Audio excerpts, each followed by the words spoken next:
अस्सलाम वालेकुम dear student, कैसे हैं आप सब। प्रीवियस लेक्चर हम लोगों ने डिस्कस किया था कंबस्चन एनालिसिस का, और आज हम कंबस्चन एनालिसिस के रिलेटेड एक न्यूमेरिकल डिस्कस करेंगे।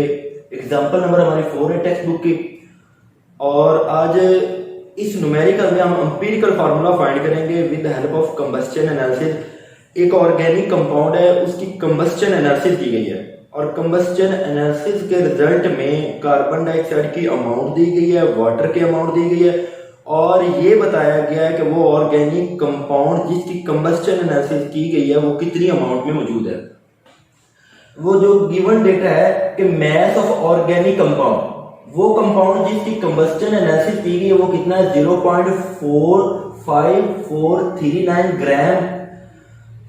जब इस ऑर्गेनिक कंपाउंड की कंबस्चन एनालिसिस की गई तो उसके रिजल्ट में मैस ऑफ कार्बन डाइऑक्साइड जो प्रोड्यूस हुआ वो कितना था, 1.039 ग्राम, और मैस ऑफ वाटर कितना प्रोड्यूस होगा, 0.6369 ग्राम। क्या होगा, इसका भी मैस प्रोड्यूस होगा। और हम लोगों ने फाइंड क्या करना है, हम लोगों ने क्या करना है, एम्पिरिकल फार्मूला। अब पहली बात, कंबस्चन एनालिसिस की मदद से हम क्या चीज फाइंड कर सकते थे। कंबस्चन एनालिसिस की मदद से हम परसेंटेज कंपोजिशन फाइंड कर सकते थे।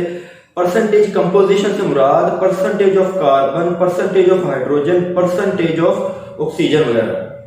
और जब हमारे पास परसेंटेज आ जाती है फिर हम number of gram atom, atomic ratio या मल्टीप्लाई विद सूटेबल डिजिट, वो तमाम स्टेप को यूज करके एम्पिरिकल फार्मूला फाइंड करेंगे।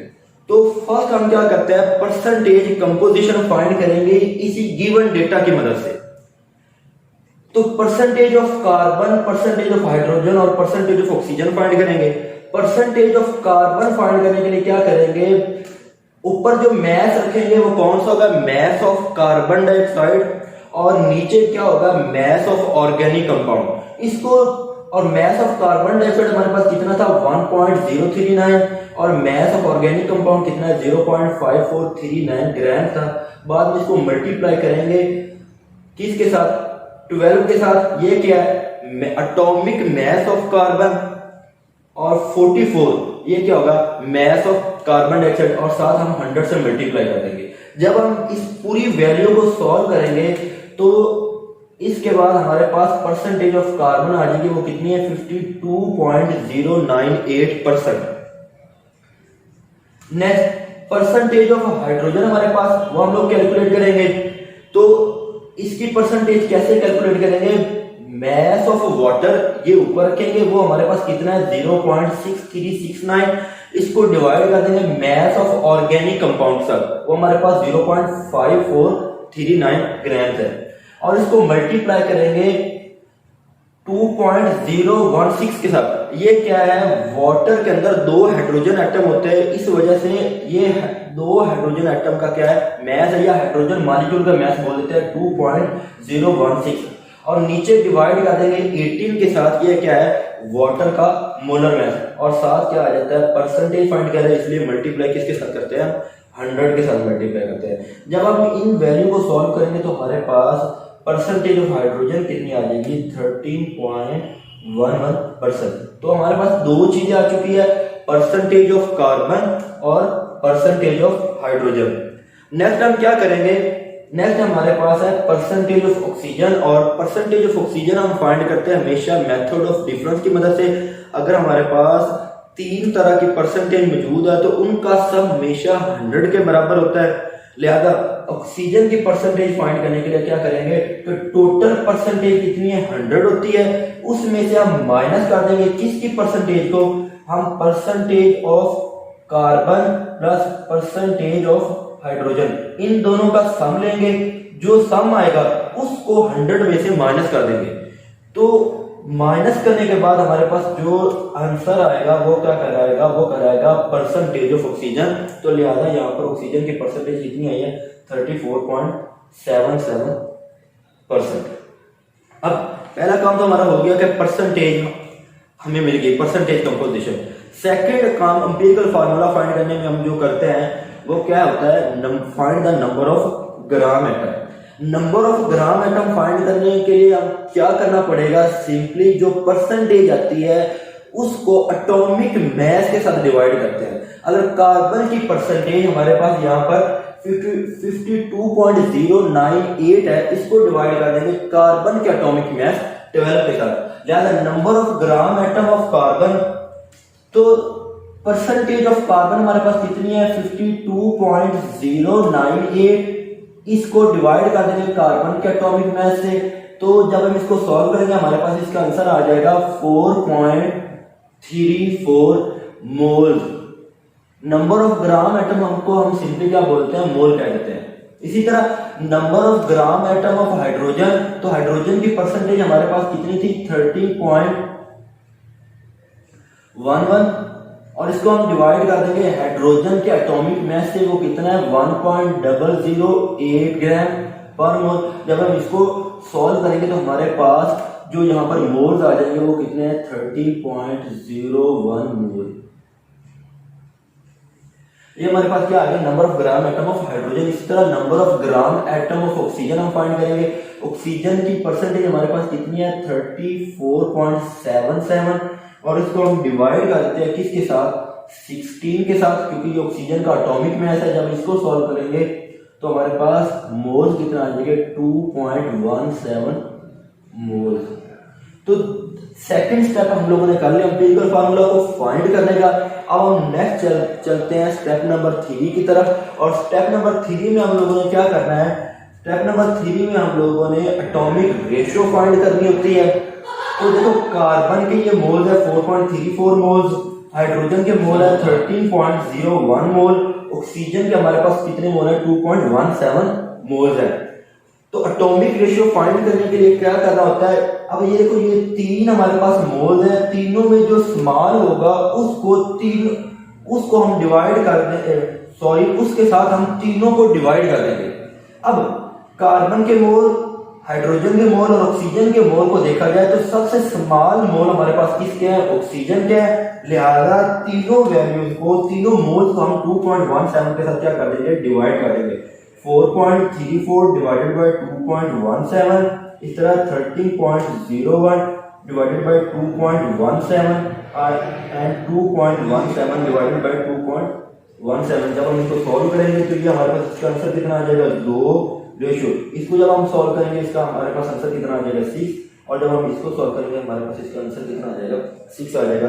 तो अब देखो कार्बन यहाँ पर कितना है C2 है, और अब एक बात और, अब एटॉमिक रेशियो फाइंड करने के बाद हम लोग फोर्थ स्टेप करते हैं। फोर्थ स्टेप के बाद देखते हैं अगर एटॉमिक रेशियो का जवाब होल नंबर में है तो वही हमारा एम्पिरिकल फार्मूला बन जाता है। अगर होल नंबर में नहीं है तो हम किसी सूटेबल डिजिट से मल्टीप्लाई करते हैं। लेकिन अब यहाँ पर हमारी सारी वैल्यू किस फॉर्म में आ गई, होल नंबर में, तो लिहाजा ये हमारा एम्पिरिकल फार्मूला कराएगा कार्बन C2, और ये हाइड्रोजन है इसके साथ मैं 6 लगा लूंगा, और ऑक्सीजन के साथ क्या होगा 1। तो ये जो ऑर्गेनिक कंपाउंड जिसकी कंबस्टन एनालिसिस की गई थी उसका एम्पिरिकल फार्मूला है C2H6O। उसके बाद नेक्स्ट हम चलते हैं एग्जांपल नंबर 6 की तरफ। एग्जांपल 6 मोल कॉन्सेप्ट के रिलेटेड है। तो मोल हम लोग कैसे फाइंड करते हैं, गिवन मास ओवर मोलर मास। बस सिंपल सा फार्मूला हम लगाते हैं जिसकी मदद से हम मोल फाइंड कर लेते हैं। तो क्वेश्चन ये है, calculate the gram atom. Gram atom से मुराद सिंपली मोल फाइंड करना। इसके दो हिस्से हैं, पार्ट नंबर ए और पार्ट नंबर बी दिया गया है। पूछा क्या गया है, calculate the gram atom, simply क्या फाइंड करना है, मोल फाइंड करना है। और मोल कैसे फाइंड करना है, गिवन मास ओवर मोलर मास की मदद से। सबसे पहले स्टेटमेंट पढ़ते हैं, वो क्या है 0.1 ग्राम ऑफ सोडियम। पूछा है कि मोल कितने होंगे 0.1 ग्राम सोडियम के अंदर। जो चीज अमाउंट दी जाए वो हमेशा हमारा क्या कहलाएगी, गिवन मास। लिहाजा ये जो 0.1 ग्राम ऑफ सोडियम है ये हमारे पास मास ऑफ सोडियम है, ये गिवन मास ऑफ सोडियम है 0.1 ग्राम। और मोलर मास ऑफ सोडियम की बात करें वो कितना होता है 23 ग्राम पर मोल। मोलर मास से क्या मुराद हम लेते हैं, मोलर मास से हम मुराद लेते हैं mass of 1 mole of substance, और एक मोल में 6.02 10 की पावर 23 पार्टिकल की तादाद होती है। मतलब अगर हमारे पास सोडियम के 6.02 10 की पावर 23 एटम्स हो तो उसका मास कितना बनेगा 23 ग्राम पर मोल बनेगा। अब मोल का फार्मूला लगाते हैं, गिवन मास ओवर मोलर मास।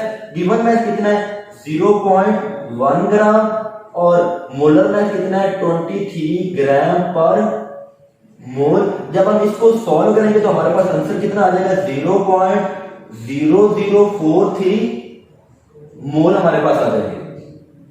अब अगर हम इसे स्टैंडर्ड नोटेशन या साइंटिफिक नोटेशन में लिखना चाहें तो हम क्या करते हैं, साइंटिफिक नोटेशन में क्या होता है, नॉन जीरो डिजिट के बाद हमेशा डेसिमल यूज करते हैं, मीन हम फ्रैक्शन लगाते हैं, पॉइंट लगाते हैं। अब मैंने क्या किया, ये 4 के बाद पॉइंट लगाया है। अब कितने डिजिट में आगे गया 1 4.3 1 2 3 तीन डिजिट के बाद, लिहाजा मैं यहाँ पर क्या लिख दूंगा 10 की पावर -3 कर दूंगा। तो ये स्टैंडर्ड नोटेशन में लिख दिया। नेक्स्ट है इसका पार्ट नंबर बी है, इसमें क्या कहा गया 0.1 kg ऑफ सिलिकॉन। अब जो अमाउंट हमेशा आपको लिखी नजर आएगी इसका गिवन मास होगा और सिलिकॉन से हम इसका क्या ले लेंगे, मोलर मास ले लेंगे। सिंपल इसका भी हम लोगों ने क्या फाइंड करना है, मोल फाइंड करना है और मोल सिंपल सा फार्मूला है given mass over molar mass. तो first of all given mass of silicon वो हमारे पास यहाँ पर कितना है 0.1 kg मास हम लोगों ने ग्राम में लेना है। अब देखिए इस वैल्यू को मैं लिख सकता हूँ 0.1 kg को लिख सकता हूँ 0.1 मल्टीप्लाई 1 kg, ठीक है, ऐसे लिख सकता हूँ। मतलब 1 kg को जब 0.1 से मल्टीप्लाई करूंगा आंसर वही 0.1 kg ही आएगा। अब नेक्स्ट देखिएगा कि 1 kg किसके बराबर होता है कि 1 किलोग्राम में हम जानते हैं हमेशा कितने होते हैं 1000 ग्राम होते हैं, 1000 ग्राम के वो इक्वल होगा। लिहाजा जब मैं 0.1 को मल्टीप्लाई करूंगा 1000 ग्राम के साथ हमारे पास ग्राम में वैल्यू कितनी आ गई 100 ग्राम। तो सिमिलरली मैंने यहां पर क्या किया है, मास ऑफ सिलिकॉन जो दिया गया 0.1 kg, इस 0.1 kg को मैंने 1000 ग्राम के साथ मल्टीप्लाई किया तो हमारे पास जो गिवन मास है वो ग्राम की फॉर्म में आ गया और यहाँ अब इसकी वैल्यू क्या है 100 ग्राम है। नेक्स्ट हमारे पास क्या है मोलर मास ऑफ सिलिकॉन, ये कितना है 28.086 ग्राम पर मोल। मोलर मास क्या होता है मैं पहले भी बोल चुका हूं कि एक मोल का जो मास होता है, एक मोल सिलिकॉन एटम लिए जाए और उसका जो वजन किया जाएगा वो हमेशा इतना आएगा। अब नेक्स्ट मोल की अगर हम बात करें, मोल फाइंड करने की बात करें तो simple given mass over molar मास। गिवन मास कितना है यहाँ पर हमारे पास 100 ग्राम है और मोलर मास हमारे पास यहाँ पर कितना है 28.086 ग्राम पर मोल। जब हम इसको सॉल्व करेंगे, इसको कैलकुलेट करेंगे तो हमारे पास 0.1 kg ऑफ सिलिकॉन या 100 ग्राम ऑफ सिलिकॉन के अंदर कितने मोल आ जाएंगे, वो कितने हैं 3.56 मोल। ये था हमारा आज का लेक्चर। इंशाल्लाह नेक्स्ट लेक्चर के साथ फिर से मिलेंगे, तब तक के लिए अल्लाह हाफिज।